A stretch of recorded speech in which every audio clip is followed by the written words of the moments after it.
Hi everyone, this is Robert. Welcome to The Well-Told Tale. Every week we bring you the finest science fiction and fantasy stories ever written. Today we return to part 7 of The War of the Worlds by H.G. Wells. London has fallen. The main roads out of the city are now swamped with refugees and survivors. No one seems to know exactly where to go, just away. We will return to our nameless narrator's brother in just a moment, but first an aerial view of the destruction. Our hero, though, is still with his new acquaintance, the Curate, in leafy, or formerly leafy Surrey, watching the alien assault continue. It's time to pull up a chair, relax and enjoy part 7 of The War of the Worlds by H.G. Wells. 17. The Thunder Child. Had the Martians aimed only at destruction, they might on Monday have annihilated the entire population of London as it spread itself slowly through the home counties. Not only along the road through Barnet, but also through Edgware and Waltham Abbey, and along the roads eastward to Southend and Shoeburyness, and south of the Thames to Deal and Broadstairs, poured the same frantic rout. If one could have hung that June morning in a balloon in the blazing blue above London, every northward and eastward road running out of the tangled maze of streets would have seemed stippled black with the streaming fugitives, each dot a human agony of terror and physical distress. I have set forth at length in the last chapter my brother's account of the road through Chipping Barnet, in order that my readers may realise how that swarming of black dots appeared to one of those concerned. Never before in the history of the world had such a mass of human beings moved and suffered together. The legendary hosts of Goths and Huns, the hugest armies Asia has ever seen, would have been but a drop in that current. And this was no disciplined march. It was a stampede gigantic and terrible, without order and without a goal. 6 million people, unarmed and unprovisioned, driving headlong. It was the beginning of the rout of civilization, of the massacre of mankind. Directly below him, the balloonist would have seen the network of streets far and wide, houses, churches, squares, crescents, gardens, already derelict, spread out like a huge map, and in the southward, blotted. Over Ealing, Richmond, Wimbledon, it would have seemed as if some monstrous pen had flung ink upon the chart. Steadily, incessantly, each black splash grew and spread, shooting out ramifications this way and that, now banking itself against rising ground, now pouring swiftly over a crest into a newfound valley, exactly as a gout of ink would spread itself upon blotting paper. And beyond, over the blue hills that rise southward of the river, the glittering Martians went to and fro, calmly and methodically spreading their poison cloud over this patch of country and then over that, laying it again with their steam jets when it had served their purpose, and taking possession of the conquered country. They do not seem to have aimed at extermination so much as complete demoralization and the destruction of any opposition. They exploded any stores of powder they came upon, cut every telegraph, and wrecked the railways here and there. They were hamstringing mankind. They seemed in no hurry to extend the field of their operations, and did not come beyond the central part of London all that day. It is possible that a very considerable number of people in London stuck to their houses through Monday morning. Certain it is that many died at home suffocated by the black smoke. Until about midday, the Pool of London was an astonishing scene. Steamboats and shipping of all sorts lay there, tempted by the enormous sums of money offered by fugitives, and it is said that many who swam out to these vessels were thrust off with boat-hooks and drowned. About 1 o'clock in the afternoon, the thinning remnant of a cloud of the black vapour appeared between the arches of Blackfriars Bridge. At that, the Pool became a scene of mad confusion, fighting and collision, and for some time a multitude of boats and barges jammed in the northern arch of the Tower Bridge, and the sailors and lightermen had to fight savagely against the people who swarmed upon them from the riverfront. People were actually clambering down the piers of the bridge from above. When, an hour later, a Martian appeared beyond the clock tower and waded down the river, nothing but wreckage floated above Limehouse. Of the falling of the 5th cylinder, I have presently to tell. The 6th star fell at Wimbledon. My brother, keeping watch beside the women in the chaise in a meadow, saw the green flash of it beyond the hills. On Tuesday, the little party, still set upon getting across the sea, made its way through the swarming country towards Colchester. The news that the Martians were now in possession of the whole of London was confirmed. They had been seen at Highgate, and even, it was said, at Neasden, but they did not come into my brother's view until the morrow. That day the scattered multitudes began to realise the urgent need of provisions. As they grew hungry, the rights of property ceased to be regarded. Farmers were out to defend their cattle sheds, granaries, and ripening root crops with arms in their hands. A number of people now, like my brother, had their faces eastward, and there were some desperate souls even going back towards London to get food. These were chiefly people from the northern suburbs, whose knowledge of the Black Smoke came by hearsay. He heard that about half the members of the government had gathered at Birmingham, and that enormous quantities of high explosives were being prepared to be used in automatic mines across the Midland counties. He was also told that the Midland Railway Company had replaced the desertions of the first day's panic, had resumed traffic, and was running northwards trains from St Albans to relieve the congestion of the home counties. There was also a placard in Chipping Ongar announcing that large stores of flour were available in the northern towns and that within 24 hours bread would be distributed among the starving people in the neighbourhood. But this intelligence did not deter him from the plan of escape he had formed, and the three pressed eastward all day and heard no more of the bread distribution than this promise. Nor, as a matter of fact, did anyone else hear more of it. That night fell the seventh star, falling upon Primrose Hill. It fell while Miss Elphinstone was watching, for she took that duty alternately with my brother. She saw it. On Wednesday, the three fugitives, they had passed the night in a field of unripe wheat, reached Chelmsford, and there a body of the inhabitants, calling itself the Committee of Public Supply, seized the pony as provisions, and would give nothing in exchange for it but the promise of a share in it the next day.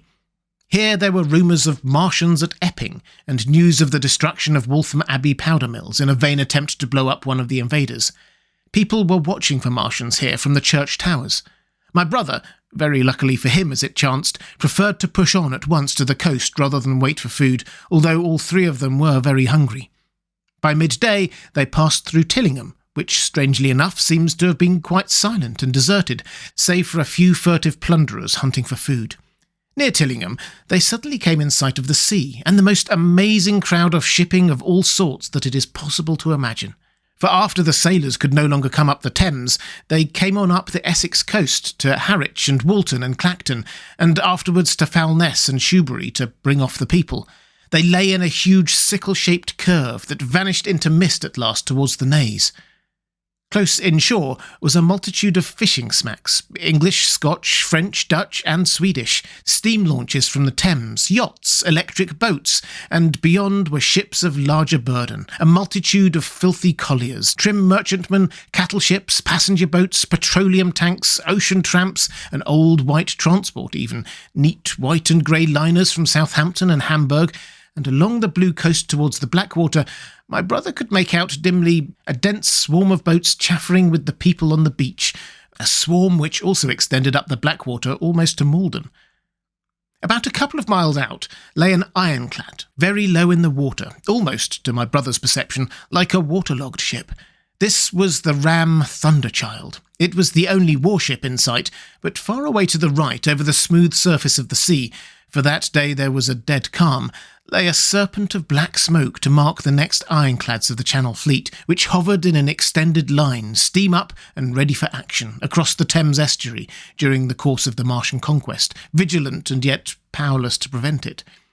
At the sight of the sea, Miss Elphinstone, in spite of the assurances of her sister-in-law, gave way to panic. She had never been out of England before. She would rather die than trust herself friendless in a foreign country, and so forth. She seemed, poor woman, to imagine that the French and the Martians might prove very similar. She had been growing increasingly hysterical, fearful, and depressed during the 2 days' journeyings.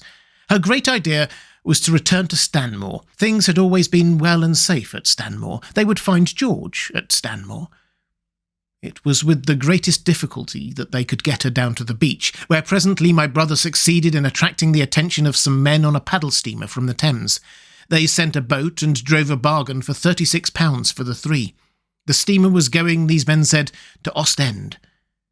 It was about 2 o'clock when my brother, having paid their fares at the gangway, found himself safely aboard the steamboat with his charges. There was food aboard, albeit at exorbitant prices, and the three of them contrived to eat a meal on one of the seats forward. There were already a couple of score of passengers aboard, some of whom had expended their last money in securing a passage, but the captain lay off the Blackwater until 5 in the afternoon, picking up passengers until the seated decks were even dangerously crowded. He would probably have remained longer had it not been for the sound of guns that began about that hour in the south. As if in answer, the ironclad Seaward fired a small gun and hoisted a string of flags. A jet of smoke sprang out of her funnels. Some of the passengers were of the opinion that this firing came from Shoebury-Ness, until it was noticed that it was growing louder. At the same time, far away in the southeast, the masts and upper works of 3 ironclads rose one after the other out of the sea, beneath clouds of black smoke. But my brother's attention speedily reverted to the distant firing in the south. He fancied he saw a column of smoke rising out of the distant grey haze. The little steamer was already flapping her way eastwards of the big crescent of shipping, and the low Essex coast was growing blue and hazy, when a Martian appeared, small and faint in the remote distance, advancing along the muddy coast from the direction of Foulness. At that, the captain on the bridge swore at the top of his voice with fear and anger at his own delay, and the paddles seemed infected with his terror. Every soul aboard stood at the bulwarks or on the seats of the steamer and stared at that distant shape, higher than the trees or church towers inland, and advancing with a leisurely parody of a human stride. It was the first Martian my brother had seen, and he stood, more amazed than terrified, watching this Titan advancing deliberately towards the shipping, wading further and further into the water as the coast fell away. Then, far away beyond the crouch, came another, striding over some stunted trees, and then yet another, still further off, wading deeply through a shiny mudflat that seemed to hang halfway up between sea and sky. They were all stalking seaward, as if to intercept the escape of the multitudinous vessels that were crowded between Foulness and the Naze. In spite of the throbbing exertions of the engines of the little paddle-boat, and the pouring foam that her wheels flung behind her, she receded with terrifying slowness from this ominous advance. Glancing northwestward, my brother saw the large crescent of shipping already writhing with the approaching terror, one ship passing behind another coming round from broadside to end on, steamships whistling and giving off volumes of steam, sails being let out, launches rushing hither and thither. He was so fascinated by this and the creeping danger away to the left that he had no eyes for anything seaward. And then a swift movement of the steamboat — she had suddenly come round to avoid being run down — flung him headward from the seat upon which he was standing. There was a shouting all about him, a trampling of feet, and a cheer that seemed to be answered faintly. The steamboat lurched and rolled him over onto his hands. He sprang to his feet and saw to starboard, not 100 yards from their heeling, pitching boat, a vast iron bulk like the blade of a plough tearing through the water, tossing it on either side in huge waves of foam that leapt towards the steamer, flinging her paddles helplessly in the air, and then sucking her deck down almost to the waterline. A douche of spray blinded my brother for a moment. When his eyes were clear again, he saw the monster had passed and was rushing landward. Big iron upperworks rose out of this headlong structure, and from that twin funnels projected and spat a smoking blast shot with fire. It was the torpedo ram, Thunderchild, steaming headlong, coming to the rescue of the threatened shipping. Keeping his footing on the heaving deck by clutching the bulwarks, my brother looked past this charging Leviathan at the Martians again, and he saw the 3 of them now close together and standing so far out to sea that their tripod supports were almost entirely submerged. Thus sunken and seen in remote perspective, they appeared far less formidable than the huge iron bulk in whose wake the steamer was pitching so helplessly. It would seem they were regarding this new antagonist with astonishment. To their intelligence, it may be, the giant was even such another as themselves. The Thunderchild fired no gun, but simply drove full speed toward them. It was probably not her firing that enabled her to get so near the enemy as she did. They did not know what to make of her. One shell, and they would have sent her to the bottom forthwith with the heat ray. She was steaming at such a pace that in a minute she seemed halfway between the steamboat and the Martians, a diminishing black bulk against the receding horizontal expanse of the Essex coast. Suddenly, the foremost Martian lowered his tube and discharged a canada of the black gas at the ironclad.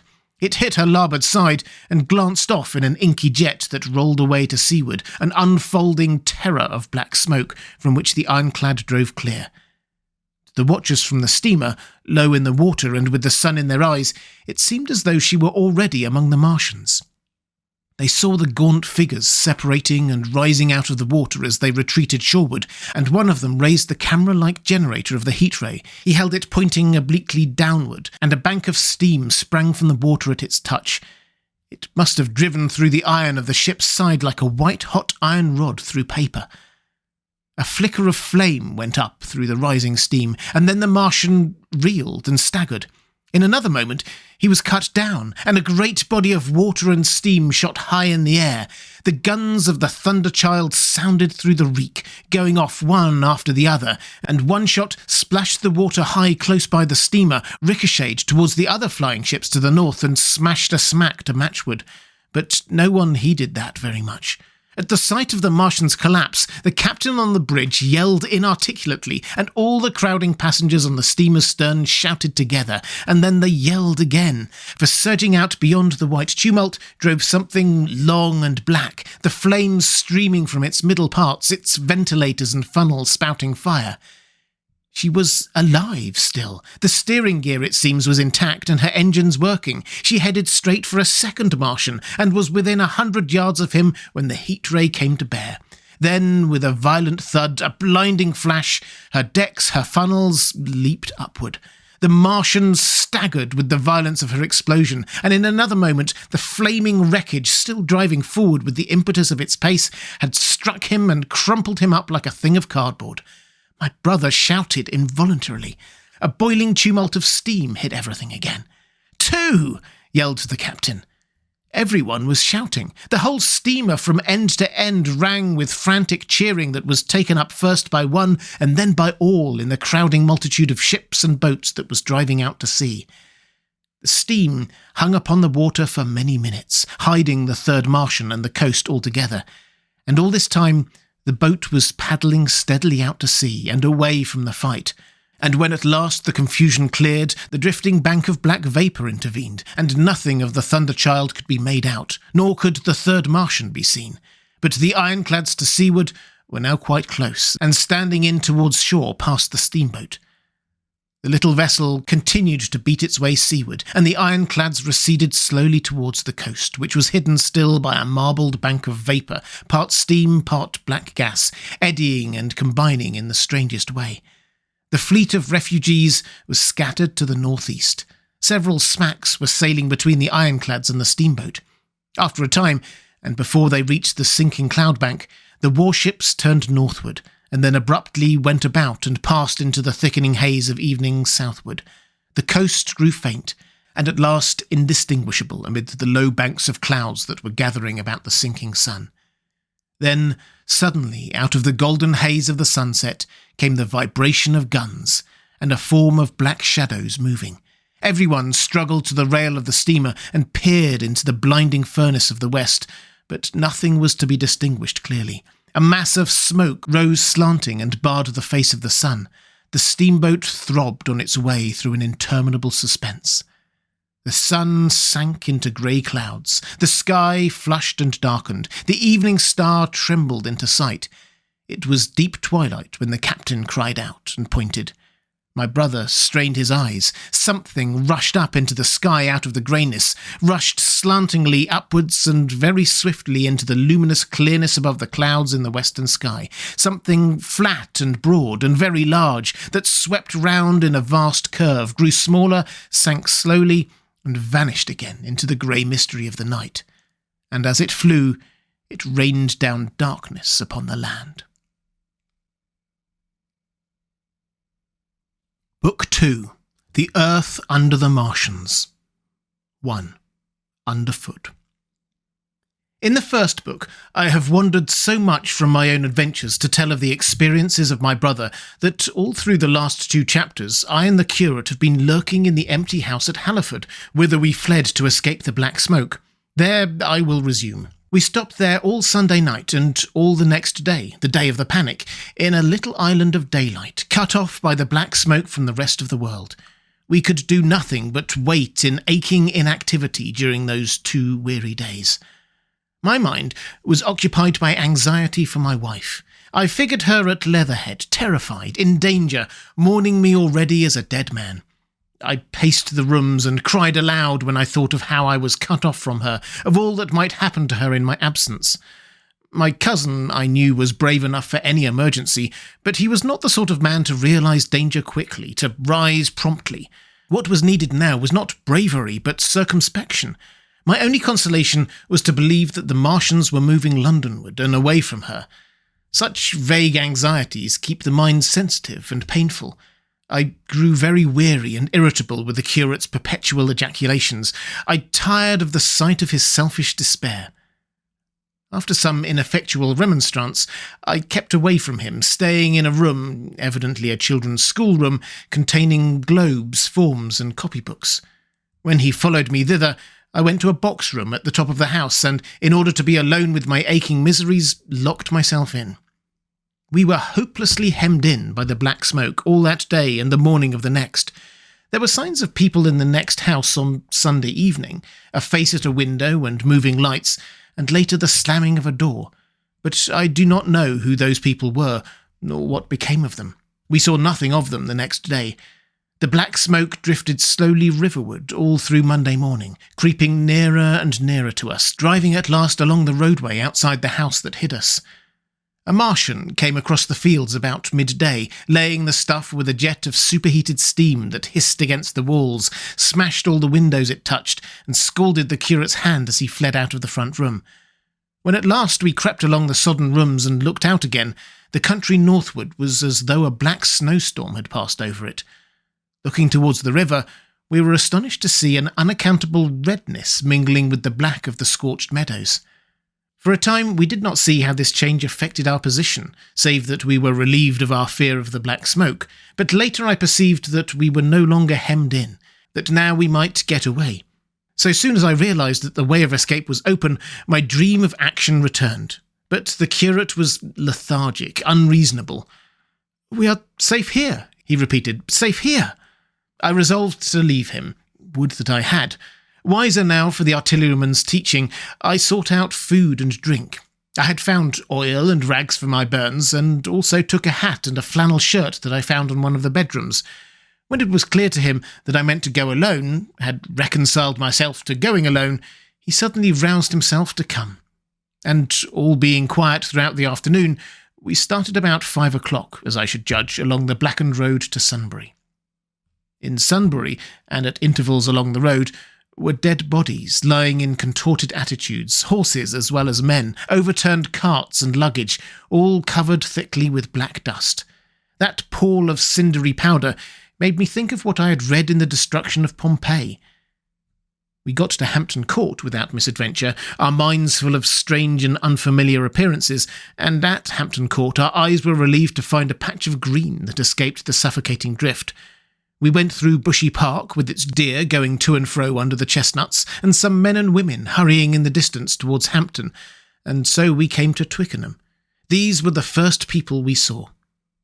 Away across the road, the woods beyond Ham and Petersham were still afire. Twickenham was uninjured by either heat ray or black smoke, and there were more people about here, though none could give us news. For the most part, they were like ourselves, taking advantage of a lull to shift their quarters. I have the impression that many of the houses here were still occupied by scared inhabitants, too frightened even for flight. Here, too, the evidence of a hasty rout was abundant along the road. I remember most vividly 3 smashed bicycles in a heap, pounded into the road by the wheels of subsequent carts. We crossed Richmond Bridge about 8:30. We hurried across the exposed bridge, of course, but I noticed floating down the stream a number of red masses, some many feet across. I did not know what these were. There was no time for scrutiny, and I put a more horrible interpretation on them than they deserved. Here again on the Surrey side were black dust that had once been smoke, and dead bodies. A heap near the approach to the station, but we had no glimpse of the Martians until we were some way towards Barnes. We saw in the blackened distance a group of 3 people running down a side street towards the river, but otherwise it seemed deserted. Up the hill, Richmond town was burning briskly. Outside the town of Richmond, there was no trace of the black smoke. Then suddenly, as we approached Kew, came a number of people running, and the upper works of a Martian fighting machine loomed in sight over the housetops not 100 yards away from us. We stood aghast at our danger, and had the Martian looked down, we must immediately have perished. We were so terrified that we dared not go on, but turned aside and hid in a shed in the garden. There the curate crouched, weeping silently, and refused to stir again. But my fixed idea of reaching Leatherhead would not let me rest, and in the twilight I ventured out again. I went through a shrubbery and along a passage beside a big house standing in its own grounds, and so emerged upon the road towards Kew. The curate I left in the shed, but he came hurrying after me. That second start was the most foolhardy thing I ever did, for it was manifest the Martians were about us. No sooner had the curate overtaken me than we saw either the fighting machine we had seen before or another far away across the meadows in the direction of Kew Lodge. 4 or 5 little black figures hurried before it across the green-grey of the field, and in a moment it was evident this Martian pursued them. In 3 strides he was among them, and they ran radiating from his feet in all directions. He used no heat ray to destroy them, but picked them up one by one. Apparently he tossed them into the great metal carrier which projected behind him, much as a workman's basket hangs over his shoulder. It was the first time I realized that the Martians might have another purpose than destruction with defeated humanity. We stood for a moment, petrified, then turned and fled through a gate behind us into a walled garden, fell into, rather than found, a fortunate ditch, and lay there, scarce daring to whisper to each other until the stars were out. I suppose it was nearly 11 o'clock before we gathered courage to start again, no longer venturing into the road, but sneaking along hedgerows and through plantations, and watching keenly through the darkness, he on the right and I on the left, for the Martians, who seemed to be all about us. In one place we blundered upon a scorched and blackened area, now cooling and ashen, and a number of scattered dead bodies of men, burned horribly about the heads and trunks, but with their legs and boots mostly intact, and of dead horses, 50 feet perhaps behind a line of 4 ripped guns and smashed gun carriages. Sheen, it seemed, had escaped destruction, but the place was silent and deserted. Here we happened on no dead, though the night was too dark for us to see into the side roads of the place. In Sheen, my companions suddenly complained of faintness and thirst, and we decided to try one of the houses. The first house we entered, after a little difficulty with the window, was a small, semi-detached villa, and I found nothing eatable left in the place but some mouldy cheese. There was, however, water to drink, and I took a hatchet, which promised to be useful in our next housebreaking. We then crossed to a place where the road turns towards Mortlake. Here there stood a white house with an walled garden, and in the pantry of this domicile we found a store of food: 2 loaves of bread in a pan, an uncooked steak, and the half of a ham. I give this catalogue so precisely because, as it happened, we were destined to subsist upon this store for the next fortnight. Bottled beer stood under a shelf, and there were 2 bags of haricot beans and some limp lettuces. This pantry opened into a kind of wash-up kitchen, and in this was firewood. There was also a cupboard, in which we found nearly a dozen of burgundy, tinned soups and salmon, and 2 tins of biscuits. We sat in the adjacent kitchen in the dark, for we dared not strike a light, and ate bread and ham, and drank beer out of the same bottle.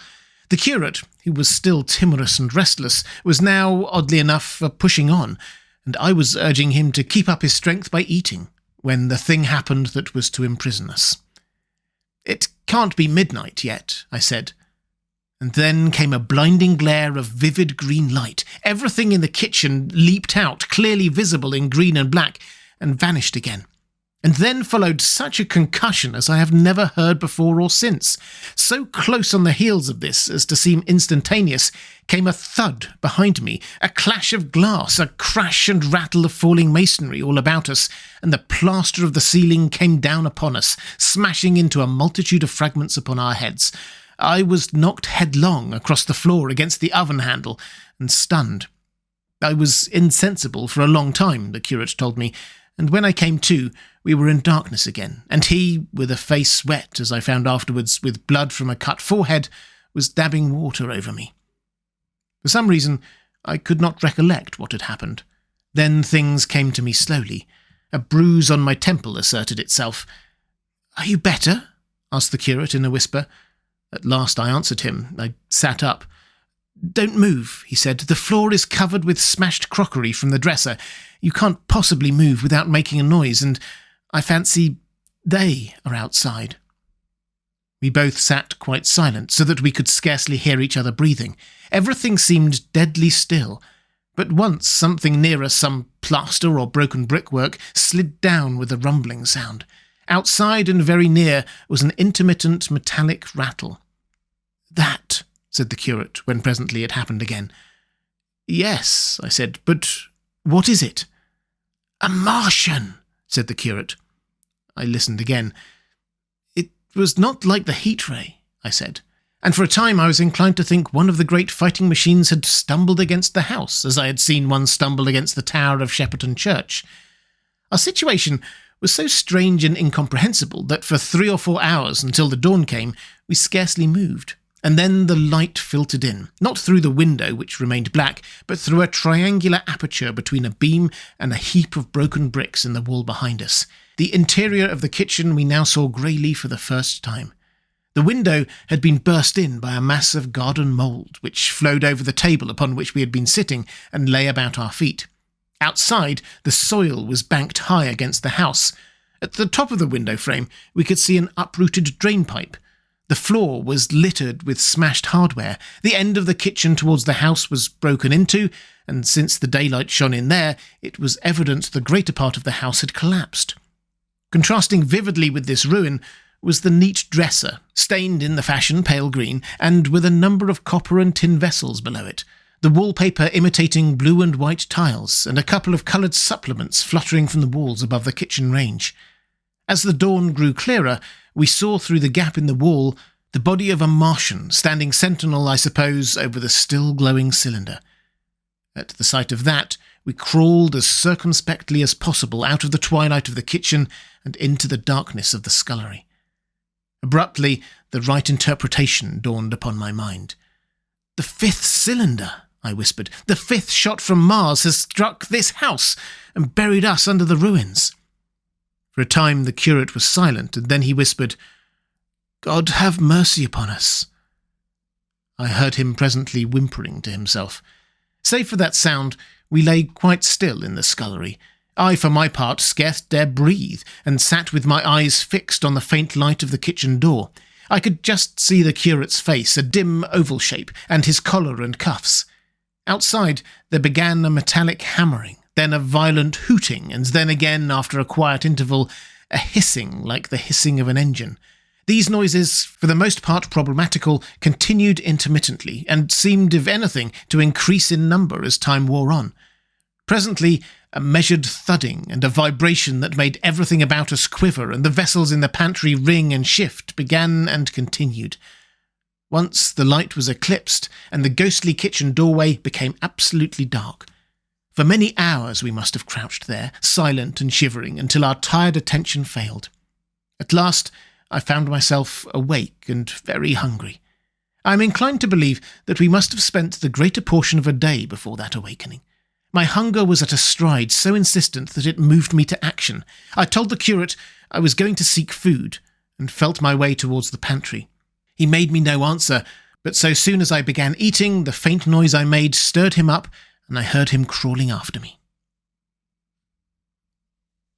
2. What we saw from the ruined house. After eating, we crept back to the scullery, and there I must have dozed again, for when presently I looked around, I was alone.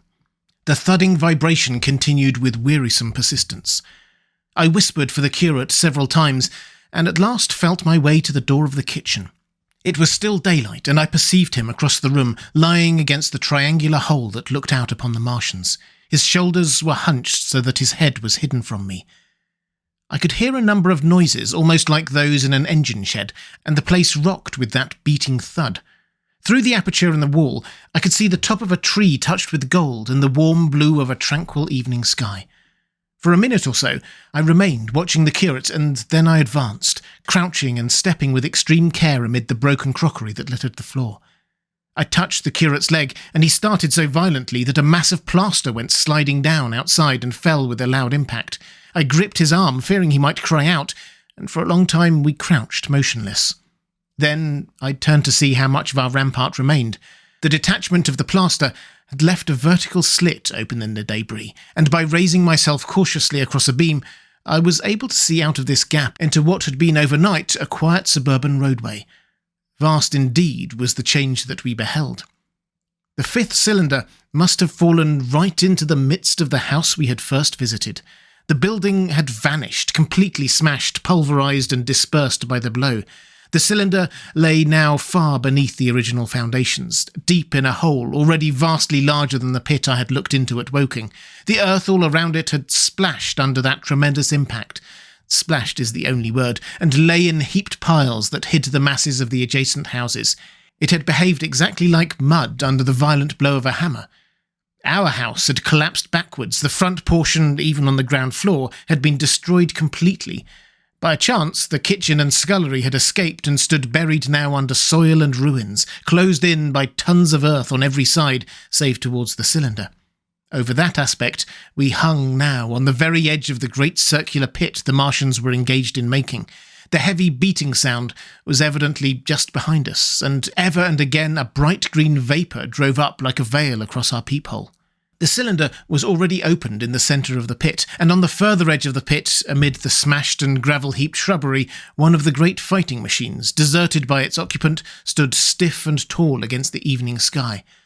At first I scarcely noticed the pit and the cylinder, although it had been convenient to describe them first, on account of the extraordinary glittering mechanism I saw busy in the excavation, and on account of the strange creatures that were crawling slowly and painfully across the heaped mound near it. The mechanism it certainly was that held my attention first. It was one of those complicated fabrics that have since been called handling machines, and the study of which has already given such an enormous impetus to terrestrial invention. As it dawned upon me first, it presented a sort of metallic spider with 5 jointed, agile legs, with an extraordinary number of jointed levers, bars, and reaching and clutching tentacles about its body. Most of its arms were retracted, but with 3 long tentacles it was fishing out a number of rods, plates, and bars which lined the covering and apparently strengthened the walls of the cylinder. These, as it extracted them, were lifted out and deposited upon a level surface of earth behind it. Its motion was so swift, complex, and perfect that at first I did not see it as a machine in spite of its metallic glitter. The fighting machines were coordinated and animated to an extraordinary pitch, but nothing to compare with this. People who have never seen these structures and have only the ill-imagined efforts of artists or the imperfect descriptions of such eyewitnesses as myself to go upon scarcely realise that living quality. I recall particularly the illustration of one of the first pamphlets to give a consecutive account of the war. The artist had evidently made a hasty study of one of the fighting machines, and there his knowledge ended. He presented them as tilted, stiff tripods, without either flexibility or subtlety, and with an altogether misleading monotony of effect. The pamphlet containing these renderings had a considerable vogue, and I mention them here simply to warn the reader against the impression they may have created. They were no more like the Martians I saw in action than a Dutch doll is like a human being. To my mind, the pamphlet would have been much better without them. At first, I say, the handling machine did not impress me as a machine, but as a crab-like creature with a glittering integument. The controlling Martian, whose delicate tentacles actuated its movements, seemed to be simply the equivalent of the crab's cerebral portion. But then I perceived the resemblance of its grey-brown, shiny, leathery integument to that of the other sprawling bodies around, and the true nature of this dexterous workman dawned upon me. With that realization, my interest shifted to those other creatures, the real Martians. Already I had had a transient impression of these, and the first nausea no longer obscured my observation. Moreover, I was concealed and motionless and under no urgency of action. They were, I now saw, the most unearthly creatures it is possible to conceive. They were huge round bodies, or rather heads, about 4 feet in diameter, each body having in front of it a face. This face had no nostrils. Indeed, the Martians do not seem to have any sense of smell, but it had a pair of very large dark-coloured eyes, and just beneath this a kind of fleshy beak. In the back of this head, or body, I scarcely know how to speak of it, was the single tight tympanic surface, since known to be anatomically an ear, though it must have been almost useless in our dense air. In a group round the mouth were 16 slender, almost whip-like tentacles, arranged in 2 bunches of 8 each. These bunches have been named rather aptly by that distinguished anatomist Professor Howes, the hands. Even as I saw these Martians for the first time, they seemed to be endeavouring to raise themselves on these hands, but of course, with the increased weight of terrestrial conditions, this was impossible. There is no reason to suppose that on Mars they may have progressed upon them with some facility. The internal anatomy, I may remark here, as dissection has since shown, was almost equally simple. The greater part of the structure was the brain, sending enormous nerves to the eyes, ears, and tactile tentacles. Besides this were the bulky lungs, into which the mouth opened, and the heart and its vessels. The pulmonary distress caused by the denser atmosphere and greater gravitational attraction was only too evident in the convulsive movements of the outer skin. And this was the sum of the Martian organs. Strange as it may seem to a human being, all the complex apparatus of digestion, which makes up the bulk of our bodies, did not exist in the Martians. They were heads, merely heads. Entrails they had none. They did not eat, much less digest. Instead, they took the fresh, living blood of other creatures and injected it into their own veins. I have myself seen this being done, as I shall mention in its place, but squeamish as I may seem, I cannot bring myself to describe what I could not endure even to continue watching. Let it suffice to say, blood obtained from a still-living animal, in most cases from a human being, was run directly by means of a little pipette into the recipient canal. The bare idea of this is no doubt horribly repulsive to us, but at the same time, I think we should remember how repulsive our carnivorous habits would seem to an intelligent rabbit. The physiological advantages of the practice of injection are undeniable, if one thinks of the tremendous waste of human time and energy occasioned by eating and the digestive process. Our bodies are half made up of glands and tubes and organs, occupied in turning heterogeneous food into blood. The digestive processes and their reaction upon the nervous system sap our strength and colour our minds. Men go happy or miserable as they have healthy or unhealthy livers or sound gastric glands. But the Martians were lifted above all these organic fluctuations of mood and emotion. Their undeniable preference for men as their source of nourishment is partly explained by the nature of the remains of the victims they had brought with them as provisions from Mars. These creatures, to judge from the shriveled remains that have fallen into human hands, were bipeds with flimsy, siliceous skeletons, almost like those of the siliceous sponges, and feeble musculature, standing about 6 feet high and having round, erect heads and large eyes in flinty sockets. 2 or 3 of these seem to have been brought in each cylinder, and all were killed before Earth was reached. It was just as well for them, for the mere attempt to stand upright on our planet would have broken every bone in their bodies. And while I am engaged in this description, I may add in this place certain further details which, although they were not evident to us at the time, will enable the reader who is unacquainted with them to form a clearer picture of these offensive creatures. In 3 other points their physiology differed strangely from ours. Their organisms did not sleep any more than the heart of man sleeps. Since they had no extensive muscular mechanism to recuperate, that periodical extinction was unknown to them. They had little or no sense of fatigue, it would seem. On Earth they could never have moved without effort, yet even to the last they kept in action. In 24 hours they did 24 hours of work, as even on Earth is perhaps the case with ants.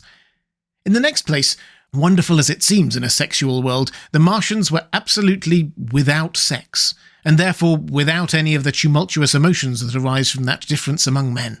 A young Martian, there can now be no dispute, was really born upon Earth during the war, and it was found attached to its parent, partially budded off, just as young lily buds bud off, or like the young animals in the freshwater polyp. In man, in all the higher terrestrial animals, such a method of increase has disappeared, but even on this Earth it was certainly the primitive method. Among the lower animals, up even to those first cousins of the vertebrated animals, the tunicates, the 2 processes occur side by side, but finally the sexual method superseded its competitor altogether. On Mars, however, just the reverse has apparently been the case. It is worthy of remark that a certain speculative writer of quasi-scientific repute, writing long before the Martian invasion, did forecast for man a final structure not unlike the actual Martian condition. His prophecy, I remember, appeared in November or December 1893 in a long-defunct publication, the Pall Mall Budget, and I recall a caricature of it in a pre-Martian periodical called Punch.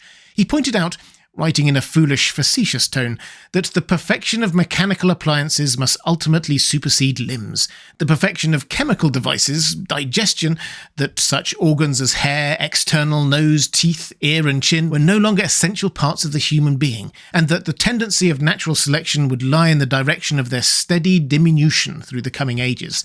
The brain alone remained a cardinal necessity.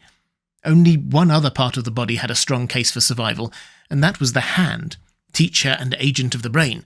While the rest of the body dwindled, the hands would grow larger.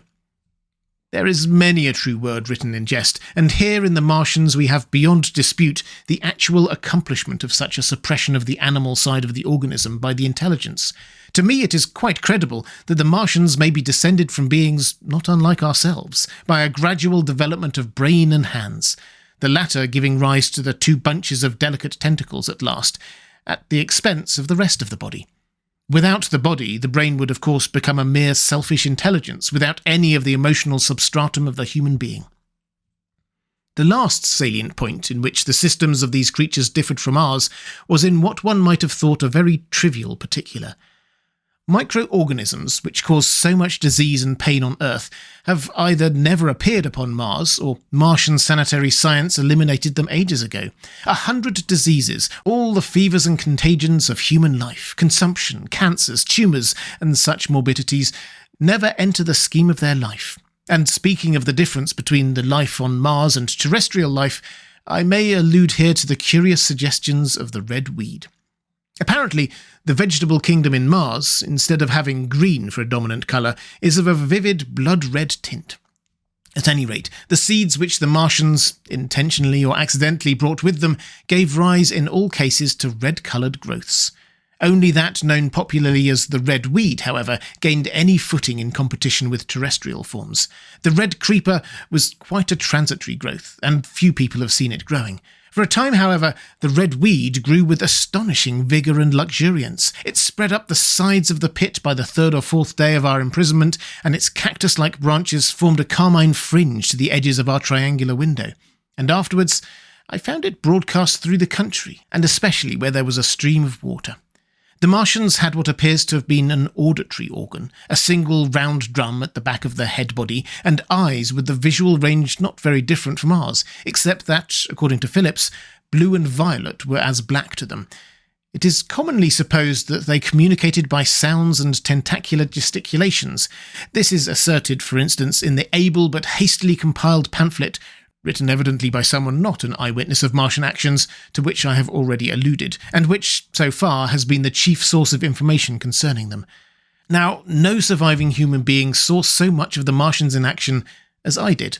I take no credit to myself for an accident, but the fact is so, and I assert that I watched them closely time after time, and that I have seen 4, 5, and once 6 of them sluggishly performing the most elaborately complicated operations together without either sound or gesture. Their peculiar hooting invariably preceded feeding. It had no modulation, and was, I believe, in no sense a signal, but merely the expiration of air preparatory to the suctional operation. I have a certain claim to at least an elementary knowledge of psychology, and in this matter I am convinced, as firmly as I am convinced of anything, that the Martians interchanged thoughts without any physical intermediation. And I have been convinced of this in spite of strong preconceptions. Before the Martian invasion, as an occasional reader here or there may remember, I had written with some little vehemence against the telepathic theory. The Martians wore no clothing. Their conceptions of ornament and decorum were necessarily different from ours, and not only were they evidently much less sensible of changes of temperature than we are, but changes of pressure do not seem to have affected their health at all seriously. Yet, though they wore no clothing, it was in the other artificial additions to their bodily resources that their great superiority over man lay. We men, with our bicycles and road skates, our lilienthal soaring machines, our guns and sticks and so forth, are just in the beginning of the evolution that the Martians have worked out. They have become practically mere brains, wearing different bodies according to their needs, just as men wear suits of clothes and take a bicycle in a hurry or an umbrella in the wet. And of their appliances, perhaps nothing is more wonderful to a man than the curious fact that what is the dominant feature of almost all human devices in mechanism is absent. The wheel is absent. Among all the things they brought to earth, there is no trace or suggestion of their use of wheels.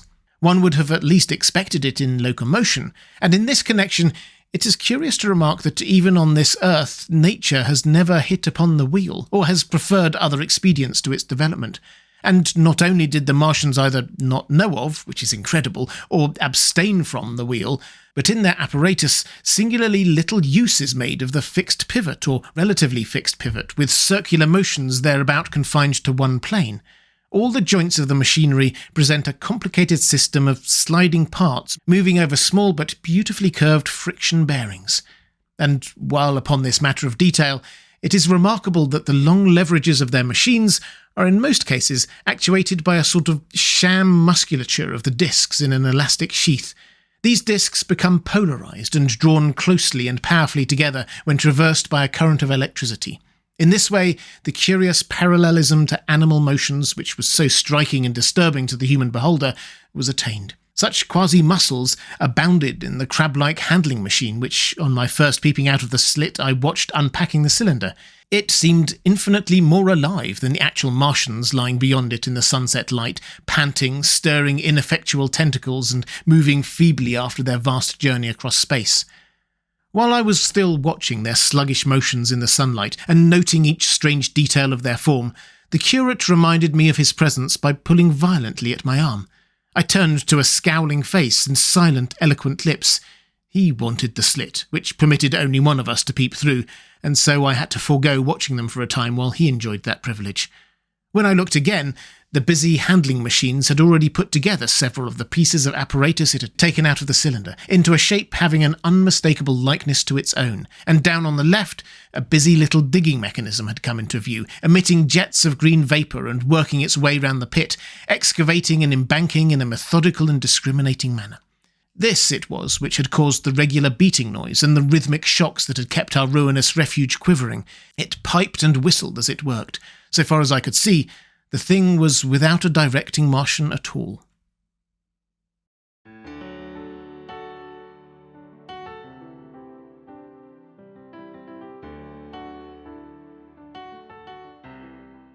And welcome back. I hope you enjoyed part 7 of The War of the Worlds by H.G. Wells. If you'd like to support The Well-Told Tale as we make these classics available for free to everyone, thank you. The best way to do that is through my Patreon page. There's a link in the description.